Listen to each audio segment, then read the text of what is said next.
Nous y voilà, GPT-5 est enfin là, après plus de 2 ans d'attente depuis GPT-4. Mais au-delà du marketing et des benchmarks à profusion, la seule question qui compte, c'est est-ce que ça va vraiment changer quelque chose pour nous au quotidien? Et la réponse est bien plus complexe qu'un simple oui. Pour arriver à ce résultat, OpenAI a introduit une philosophie complètement nouvelle. On ne jongle plus entre 10 modèles différents. GPT-5 est un système unifié qui sait de lui-même quand il doit réfléchir plus fort. Mais la vraie question, c'est est-ce que ça fonctionne aussi bien qu'ils le prétendent dans la vraie vie pour des personnes comme vous et moi? On va le découvrir ensemble, on va décortiquer les annonces clés et les mettre au défi tout de suite, et je vous préviens, sur l'une des fonctionnalités les plus attendues, le résultat est juste hallucinant. Allez, tenez-vous prêts, c'est parti. Ok, pendant que je prépare notre premier défi pour mettre GPT-5 à l'épreuve, et que vous pouvez aussi admirer la nouvelle interface un petit peu plus colorée, voilà ce qu'il faut retenir du live d'OpenAI. Déjà, on peut le voir directement ici, la première grosse annonce, c'est ce fameux système unifié. Fini le sélecteur de modèles à rallonge où on hésitait entre GPT-4o, O3, O4 mini et j'en passe. Maintenant, il n'y a plus qu'un seul ChatGPT avec GPT-5, et c'est lui qui décide s'il doit vous donner une réponse rapide selon votre question, ou s'il doit activer son mode thinking, son mode de raisonnement profond pour les tâches complexes. En gros, il va réfléchir plus fort quand c'est nécessaire sans qu'on ait à lui demander. Mais si jamais on veut être sûr et vraiment le forcer, on a ici dans autre modèle GPT-5 Thinking et GPT-5 Pro pour les abonnements pro. Et la deuxième, ça c'est une promesse très forte, une réduction massive des hallucinations. OpenAI annonce jusqu'à 80% d'erreurs factuelles en moins que le modèle O3 précédent. C'est énorme et ça le rend vraiment plus fiable. Et enfin, la plus folle sur le papier en tout cas, il est conçu pour être un agent, il ne se contente plus de parler, il va agir, il peut construire, décomposer une tâche, proposer un plan et l'exécuter de bout en bout. ChatGPT devient un vrai partenaire, pas juste un assistant. Mais bon, tout ça on pourra le tester juste après. Et d'ailleurs, assez de blabla, place au premier test. Ok, défi numéro 1, on va attaquer là où les anciens modèles pouvaient souffrir le plus, la création d'applications web interactives. GPT-4o et O3 étaient capables de générer des pages web statiques avec du HTML, du CSS, mais dès qu'on demandait des trucs un petit peu plus complexes avec de l'interactivité, c'était souvent un désastre, croyez-moi, j'en ai fait les frais. Et alors le défi pour GPT-5 est simple mais redoutable, créer une application web complète, fonctionnelle et esthétique en un seul et unique prompt. C'est ça le plus impressionnant, là je lui ai fait un seul prompt. Génère une application monopage en un seul fichier HTML, l'application doit animer des barres et des vagues en rythme avec une piste audio Vaporwave, avec un fond d'un emoji bretzel lorsque les barres sont en haut. Je veux 3 styles visuels, barres, points et gris, et des sliders pour contrôler la vitesse, la densité, l'effet de lueur, et le tout doit être encadré dans une fausse fenêtre de système d'exploitation style Windows 98. Ça risque de rappeler des souvenirs à certains. Donc là, c'est une demande extrêmement précise qui mélange design, animation et interactivité. Et là, regardez bien, immédiatement, sans que je le précise, il passe en mode réflexion longue, en sachant que je peux lui dire de répondre rapidement. Mais bon, ça n'aurait aucun sens de faire ça. Et donc là, place au moment aussi satisfaisant qu'hypnotisant, l'écriture complète du code en direct. Ça, franchement, je m'en lasserai jamais. Et voilà, il a fini, c'est bon, et il a généré en un seul coup plus de 440 lignes de code. Rien que ça déjà, c'est exceptionnel. Mais bon, c'est bien beau, mais est-ce que avec tout ça, eh bien ça fonctionne? C'est la vraie question. Et je peux cliquer en haut à droite pour lancer directement dans ChatGPT pour avoir l'aperçu. On peut pas faire plus simple que ça. Donc c'est le moment du verdict, j'espère que vous êtes prêts. Et hop, regardez-moi ça, ça a l'air de fonctionner du premier coup. On a la fenêtre dans le style Windows 98, déjà j'adore le design, c'est exactement ce que j'ai demandé. Et je peux donc a priori charger un fichier audio depuis mon ordi, on va tester. Ok, trop bien, les barres s'animent bien en rythme, on a bien l'emoji bretzel qui apparaît quand ça commence à taper fort. Mais le vrai test, ça va être l'interactivité, donc on va avoir le slider de vitesse. Donc là, je peux le faire bouger. C'est vrai que l'animation a l'air d'aller plus ou moins vite, ça je suis pas forcément sûr que ça fonctionne à 100%. On a par contre ensuite le slider de densité, ça va être beaucoup plus visuel. Donc si j'augmente, et effectivement, on a beaucoup plus de barres, ça fonctionne bien. Et si je le réduis, bah voilà, on en a beaucoup moins. On a aussi l'effet de lueur, si je le mets à 0, effectivement, ça change complètement le design. Et on a même ici une petite option de miroir horizontal, et c'est vrai que si je le désactive, on passe ici sur un tout autre design. Je peux changer les couleurs d'arrière-plan sur l'espèce de vague qui passe en arrière-plan, et je peux effectivement changer le style pour passer au point, à la grille. Ça fonctionne super bien là, franchement, je suis très impressionné, avec en plus un fichier qu'il a réussi à charger depuis mon ordi, tout ça sans même le corriger en un seul et unique prompt. Donc là clairement, leçon numéro 1, GPT-5 n'est plus un simple générateur de code statique, c'est un véritable ingénieur front-end, parce qu'il comprend non seulement la logique du code, mais aussi l'esthétique et l'expérience utilisateur. Le vibe coding devient véritablement une réalité. Il a transformé une idée en un outil interactif et fonctionnel en moins de quelques minutes. Ça commence plutôt bien pour l'instant. Ok, ce premier test de codage est une réussite, mais un bon développeur n'est pas forcément un bon communicant. Une des critiques récurrentes qui était faite à GPT-4o, c'est qu'il était devenu beaucoup trop mielleux, toujours d'accord avec vous, presque trop poli pour être vraiment honnête. Eh bien, OpenAI promet que GPT-5 corrige ça avec une écriture plus naturelle et surtout l'introduction de personnalités prédéfinies. On va voir si c'est un simple gadget ou un vrai game changer. Le défi va être un petit peu plus complexe cette fois. Je vais lui donner une situation de crise professionnelle avec plusieurs variables à gérer et le prompt sera toujours le même pour chaque personnalité et le voici. Ok, situation de crise, le lancement de notre nouvelle fonctionnalité est prévu pour vendredi, mais on est clairement en retard. Le client principal vient de m'envoyer un mail pour demander des modifications de design de dernière minute. Il ne semble pas conscient du retard. En plus, mon développeur principal a l'air au bout du rouleau, sa productivité a chuté, je me sens complètement dépassé et je ne sais pas par quel bout prendre le problème.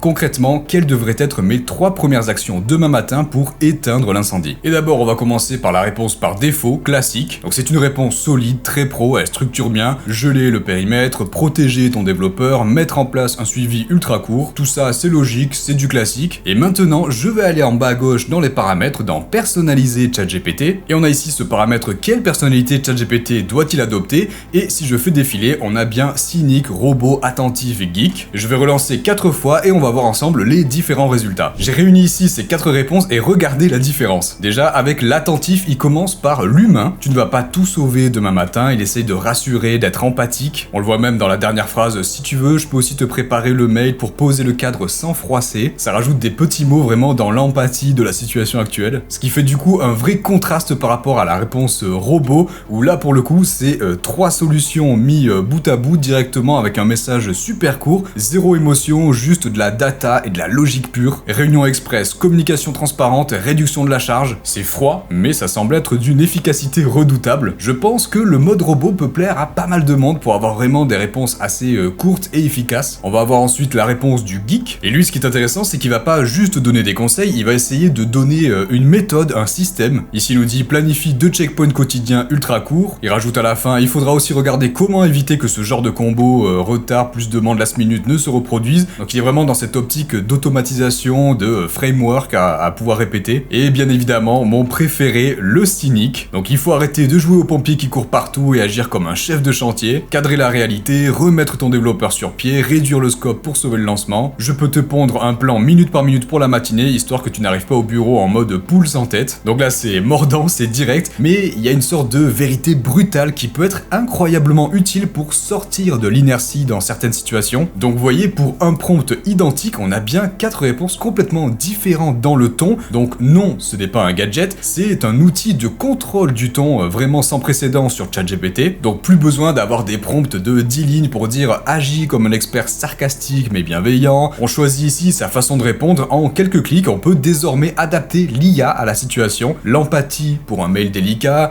la logique pour un mail d'action, le cynisme pour une bonne claque de motivation. C'est toujours sympa à prendre. Ok, on vient de le voir, GPT-5 est un ingénieur front-end de génie et un partenaire d'écriture très efficace. C'est déjà une très bonne avancée en soi. Mais ne partez surtout pas, parce que jusqu'ici, on a testé des briques séparées. Une interface visuelle, un conseil écrit. Et la question ultime, c'est est-ce qu'il peut assembler toutes ces compétences pour créer un produit complet, interactif et amusant de A à Z? Pour le savoir, on va lui lancer le défi le plus ambitieux de cette vidéo. On va lui demander de recréer de zéro l'un des jeux qu'OpenAI ont eux-mêmes montré dans leur démo. Pas de triche, pas de fichiers préexistants, juste un prompt, un seul et unique. Alors est-ce que la magie des démos marketing fonctionne dans la vraie vie? On va donc lui demander de recréer un des jeux qu'OpenAI a montré dans sa démo, le Jump Jumping Ball Runner. C'est un test parfait, il y a de la logique du jeu, le score, la vitesse qui augmente, de la physique avec la gravité, le saut de la balle, du design, les fonds en parallaxe et même la gestion des sons, le tout dans un seul et unique fichier HTML. Donc pour un humain, même un développeur, ça prendrait plusieurs heures, voire une journée complète de travail. On va voir ce que ça donne avec GPT-5. Ok, le prompt est envoyé, donc là j'ai un petit peu personnalisé évidemment, vous pouvez voir sur le prompt. On le voit attaquer et commencer à réfléchir. Et là c'est parti, toujours aussi satisfaisant de voir tout ce code qui se génère sous nos yeux. On le laisse faire et on teste le résultat. Et voilà, le code est généré, un seul fichier de plus de 455 lignes, donc pas d'erreur apparente. On va lancer ça directement dans ChatGPT, c'est parti. Ok, ça a l'air de fonctionner, est-ce que je peux sauter? Oui, oula, par contre, ouais, le saut est un petit peu délicat. Bon, pour le design du bretzel, là on repassera, c'est pas vraiment très joli. Bon, pour ce qui est du saut, ça répond parfaitement. À chaque fois que je passe un obstacle, on voit le score qui se met à jour, on a même des petits sons qui ont été rajoutés. Ah, je suis pas mal là, ah bon, record 60, voilà. La vitesse avait l'air d'augmenter progressivement, ce qui rend le jeu évidemment plus difficile. Et donc comme je disais, il a même ajouté des petits sons pour les sauts et les game over, sans que je lui fournisse de fichiers audio, il a dû les générer ou les coder d'une manière ou d'une autre. Donc là, même s'il y a quelques retouches à faire, c'est pas juste du code, c'est un produit fini. Il a pas seulement suivi les instructions, il a géré la logique, le design, l'expérience utilisateur, sans que je lui fournisse quoi que ce soit. Donc c'est la preuve qu'on peut passer d'une simple idée à un prototype déjà jouable en quelques minutes. La barrière à l'entrée pour la création de contenu interactif vient clairement de s'effondrer. Allez, assez joué, dernier défi, le plus complexe. On va combiner toutes ces capacités, recherche, raisonnement, analyse, production. C'est le grand final pour GPT-5. D'après OpenAI, GPT-5 est pensé pour être agentique, et bien testons ça de suite. Là je lui ai préparé un prompt de projet fictif de Bretzel Café en lui demandant clairement de faire plein d'analyses, de rechercher sur le web et de me sortir une présentation finale avec une proposition de business model. Et pour ça, je vais évidemment activer le mode agent de ChatGPT pour qu'il puisse vraiment être autonome, faire toutes ses recherches et créer la présentation finale. Et donc là, il s'agit plus de juste générer du texte, il doit chercher sur le web, synthétiser les données, structurer une pensée stratégique et produire un livrable dans un format spécifique, un travail qui prendrait plusieurs heures, voire jours à n'importe qui. Mais là, ça va quand même prendre quelques minutes à se faire, même si c'est en automatique. Donc c'est le moment parfait de vous parler d'un truc qui pourrait bien changer votre façon d'utiliser l'IA. Si vous voulez recevoir des prompts optimisés prêts à l'emploi, des astuces pour être plus productif et des analyses d'outils IA qui vous font gagner un temps fou, je vous attends dans ma newsletter gratuite Yaka. Chaque lundi, je vous envoie directement dans votre boîte mail de quoi rester à la pointe sans avoir à passer des heures de veille pour être tenu au courant. C'est du concret,